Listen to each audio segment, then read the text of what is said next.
Citizen شپ میں اور resident permit میں فرق محسوس کریں، بلکہ اگر آپ کے پاس کیملک ہے، ٹی آر سی ہے آپ کے پاس، تو اس پر غور سے دیکھیں کہ صرف جو رینٹل وہ تو ختم کر دیا انہوں نے بالکل، اس کی بھی میں اگلی خبر آپ کو دینے جا رہا ہوں ابھی کہ رینٹل ختم کیوں کیا گیا، اس کے محرکات کیا تھے۔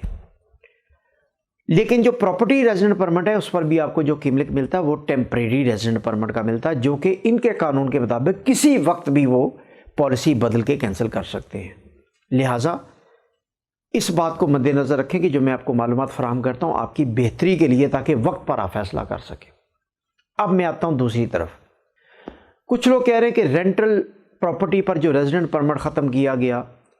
وہ اس کی مختلف وجوہات دے رہے ہیں، اور وہ بالکل اللاجیکل وجوہات ہیں جو مارکیٹ میں گردش کر رہی ہیں۔ میں آپ کو اس کی ایک بنیادی وجہ بتاتا ہوں۔ بنیادی وجہ یہ تھی کہ پچھلے 6 ماہ سے ترکی میں جو ترکش سٹیزن ہیں، یعنی جو ترکمین ہیں، ان میں سوشل میڈیا میں ایک بہت بڑی بحث چل رہی تھی، جس میں یہ سوشل میڈیا پر پرچار کیا جا رہا تھا کہ جو ترک غریب افراد ہیں، یعنی جو غربت کی لکیر کے نیچے ترک افراد ہیں، یہاں کے لوکل باسی جو ہے، وہ غربت کی وجہ سے اپنا گھر نہیں لے پا رہے، جبکہ انہیں کرائے پر گھر بھی لینا مشکل ہو گیا ہے۔ یعنی اگزامپل یہ دی جا رہی تھی کہ 3 سال پہلے جو گھر 800 لیرہ میں کرائے پہ مل جاتا تھا، اب وہ 5000 لیرہ میں کرائے پر نہیں مل رہا، اور یہ ایک بہت بڑی کیمپین بن چکی تھی، اور اس پر حکومت پریشرائز ہوئی۔ یعنی بہت بڑی آبادی ہے جس کا ووٹ بینک ہے، اور وہ افراد اگر کرائے پہ گھر بھی نہیں لے پا رہے اور اپنے ہی ملک میں وہ زندگی بسر کرنا ان کا دوبر ہو گیا، مشکل ہو گیا، تو ان کے لیے ایک سوشل میڈیا پر کیمپین چلی، اور اس کی بنیادی وجہ کیا تھی؟ بنیادی وجہ ریزیڈنٹ پرمٹ، یہ آن بہاف آف رینٹل ایگریمنٹ۔ یعنی ہو کیا رہا تھا کہ ٹی آر سی کے لیے لوگ بغیر بارگین کے جو ڈیلر کہتا تھا وہ رینٹ قبول کر کے رینٹل ایگریمنٹ کرتے تھے، اور رینٹل ایگریمنٹ کرنے کے بعد 3 ماہ 6 ماہ کا ایڈوانس دے کے وہ ریزیڈنٹ پرمٹ بنوا کے 1 سال کے لیے یہاں رہنے کے قابل ہو جاتے تھے۔ اور اس بنیاد پر ہو کیا رہا تھا کہ بہت زیادہ ٹیمپریری یا ٹورسٹک ریزیڈنٹ پرمٹ بنانے کے لیے جب تعداد بہت زیادہ بڑی، تو جو رینٹ ہیں، رینٹ کے لیے جو گھر ہیں، اپارٹمنٹ ہیں، ان کی ڈیمانڈ میں بے تحاشا اضافہ ہوا۔ اس اضافے کی وجہ سے اس کی جو رینٹل ویلیو ہے وہ بڑی 4 گنا 5 گنا ہائی چلی گئی۔ اس کا نتیجہ کیا نکلا کہ جو ترکمین لوکل غریب آبادی افراد ہیں، اور زیادہ دباؤ کس پر آیا؟ زیادہ دباؤ آیا لوکل ایریاز پر جو سستے داموں، جدھر 1+1 2+1 یا اسٹوڈیو اپارٹمنٹ مل جاتا تھا، کیونکہ لوگوں کی انٹینشن کیا تھی؟ وہ تھی ٹورسٹک ریزیڈنٹ پرمٹ، یعنی ٹی آر سی لینا ان کا مقصد تھا، اور وہ اس کے لیے کم از کم رینٹل، اور کیونکہ سال کا رینٹ ایڈوانس دے کے وہ پورے سال کے لیے محفوظ ہو جاتے تھے، ان کا ٹی آر سی محفوظ ہو جاتا تھا، ان کو کیملک مل جاتا تھا، اس لیے وہ کم از کم کرائے پر سستے ایریاز میں لے کے پورے سال کے لیے 6 مہینے کے لیے ایڈوانس دے کے ٹی آر سی لے رہے تھے۔ اب اس کا دباؤ کن پر آیا؟ دباؤ ان پر آیا جو غریب افراد تھے ترکی کے، جو اپنا گھر تو افورڈ نہیں کرتے تھے، لیکن رینٹل گھروں میں رہ رہے تھے، لیکن ان کے مالک مکان نے بھی جب دیکھا کہ میں تو ایک ترکمین کو دیے بیٹھا ہوں 800 لیرہ میں، جبکہ اسی کا ہمسایہ ایک فارنر آیا ہے وہ 4000 4,500 لیرہ بھی دے رہا ہے پر منتھ رینٹ، تو اس بنیاد پر سوشل میڈیا پر ایک بڑی کیمپین چلی، اور اس کیمپین کے نتیجے میں جو اس کو کام ڈاؤن کرنے کے لیے، یعنی رینٹل جو ویلیو ہے جو بہت زیادہ آرٹیفیشیل انکریز ہو گئی تھی، اس کو کام ڈاؤن کرنے کے لیے اور ریشنلائز کرنے کے لیے حکومت نے بالکل یکسر رینٹل ایگریمنٹس پر کیملک بند کر دی، یعنی ٹی آر سی بند کر دی۔ اب یہ اس کی بنیادی وجہ بنی جو رینٹل ایگریمنٹ پر اب کیملک کی 100% ریجیکشن ہے۔ تو اب یہ تو بیسک بنیادی وجہ تھی رینٹل پر۔ اب میں آپ کو پھر دوبارہ یاد کروا رہا ہوں کہ بہت عرصے سے کہہ رہا ہوں، اور یہ میں آپ کو لسٹ جاری کر رہا ہوں، سکرین میں دیکھیں آپ، یہ سکرین پر موجود ہے کہ باقاعدہ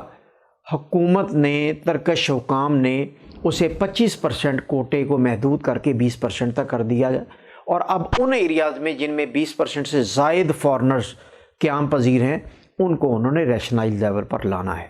نمبر 1۔ نمبر 2، یہ لسٹ دیکھ لیں، میں جو آپ کو ابھی یہ ونڈو میں شیئر کرنے جا رہا ہوں۔ 781 ایریا ریڈ لسٹ میں ڈال دیے گئے، یعنی 781 ایریاز ترکی کے ریڈ ایریاز میں ڈال دیے گیا کہ وہاں پر کوئی بھی فارنر رہائش اختیار کر کے کملک کے لیے اپلائی نہیں کر سکتا، یعنی وہ وہاں پر پراپرٹی لے کے بھی کملک کے لیے اپلائی نہیں کر سکتا۔ لہٰذا یہ وہ لسٹ میں آپ سے شیئر کرنے جا رہا ہوں، اور یہ میں لنک میں بھی شیئر کروں گا تاکہ آپ کو ان ایریاز کا پتہ ہونا چاہیے جن ایریاز میں آپ پراپرٹی لے کے بھی آپ کملک حاصل نہیں کر سکتے۔ تو یہ وہ معلومات تھیں، بریکنگ نیوز تھی جو میں آپ سے شیئر کرنے جا رہا تھا۔ اب میں چلتے چلتے کل کا ایک واقعہ آپ سے شیئر کرنے جا رہا ہوں کہ یہاں پر بیلگدوزو سے ایک صاحب جو کہ پاکستانی تھے، ان کو سفید کپڑوں میں پولیس کی گاڑی میں افراد آئے اور ان کو مارکیٹ سے، یعنی وہ بجلی کے بل کی کریکشن کے لیے گئے ہوئے تھے،